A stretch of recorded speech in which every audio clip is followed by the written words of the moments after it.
Lasagna for breakfast. Hi, and welcome to Yeti at Large. This is a channel focused on making the most out of what you have, no matter where you're at. Thanks for tuning in and helping out. We're going to make a 24-pound lasagna with sausage, spinach, mushrooms, ricotta, mozzarella, Parmesan, cottage cheese, and real Italian pasta. We start our mise en place by sweating our mushrooms down and collapsing the spinach. We want to get as much water out of those as we can. This lasagna is designed to feed hungry people, so it's going to feature a lot of pasta. When we serve it, we'll top it with the leftover sauce. But in the meantime, getting our mise en place done and all of the dirty work out of the way makes it a lot more fun when it comes time to assemble. When you're dealing with pasta, look at the label on the box. It should have durum wheat or semolina, and that is it.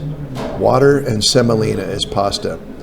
When you're making your red sauce, the secret ingredient is carrots.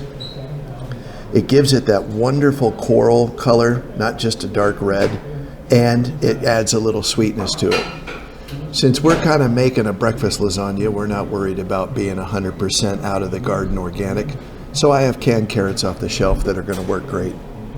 Let's get busy building our sauce. Now don't let me take anything away from your marinara sauce.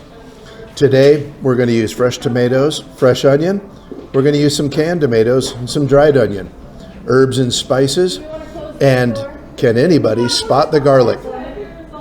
When it comes to canned tomatoes, it is San Marzanos and nothing else.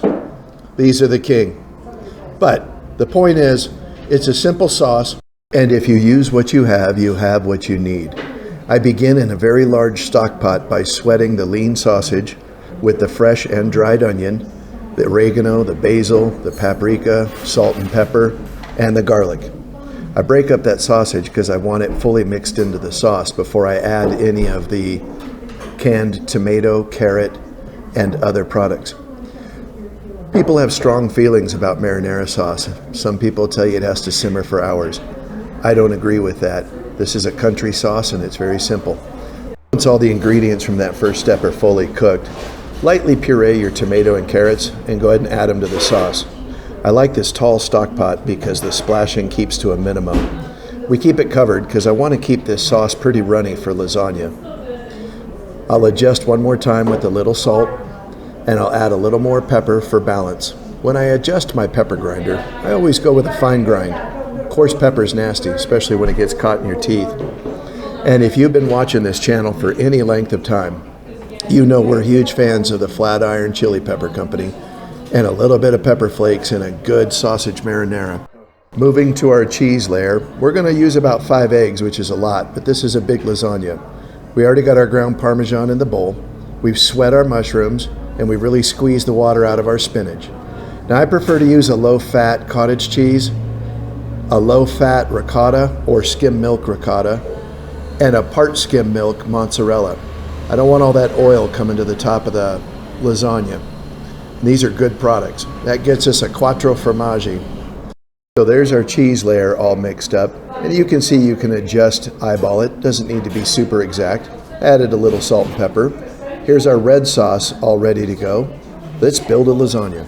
Here's my giant lasagna pan with a little olive oil pan spray. We're going to ladle a very thin layer of red sauce in the bottom. That'll keep it from sticking and it'll help the noodles cook on the bottom side up. You're going to see that I'm using uncooked dry noodles, and we'll layer them in there pretty aggressively because we want a lot of pasta. We're looking to stretch our lasagna value here as far as possible. It's always a little bit of a jigsaw puzzle putting them in there, but I'll alternate my layers. A decent sized cheese layer, using an offset spatula to even it out to make sure I get a good distribution of cheese and spinach and mushrooms. Building a lasagna is exclusively up to you. You don't have to follow the directions and you don't have to worry about making mistakes. You can literally do it just about any way you feel like.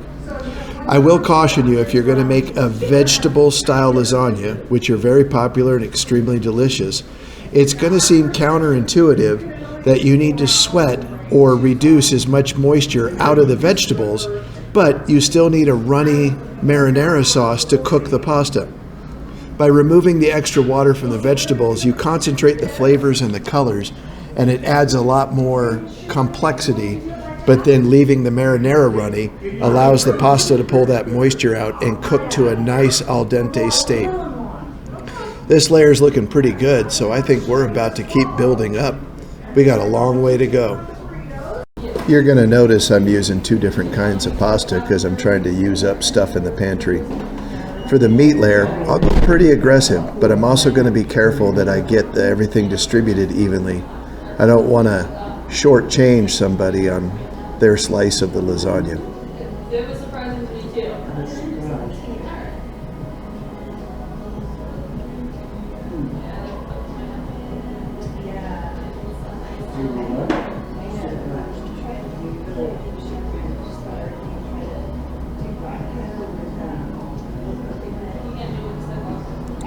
As we keep building up, if anybody recognizes where this pan came from, it means you worked in the medical industry. It's a steamer tray out of an autoclave oven. I measured it. It holds 3 gallons of liquid. At about 8 pounds a gallon, that's about a 24-pound lasagna. It's heavy-duty stainless steel, and you can see I bent the upper lip vertical to get as much space on it as possible. Now that we're on the top layer, you can see I really laid the pasta in there thick. A, I want those ruffled edges to look beautiful. B, I'm trying to use up that pasta. And C, I'll put a very heavy layer of the red sauce on top. It'll help it bake down when it's in the oven. I divided my cheese layer basically in half and my sauce layer into 3. I'm going to use up all of this sauce, but I'll have a whole nother batch of real basic marinara. So when we serve this lasagna, I'll put a big ladle of that marinara sauce right on top and a little sprinkle of cheese to serve it with. We're going to fill this pan up the rest of the way. We're going to top it with some more cheese, and we're going to get ready to bake it.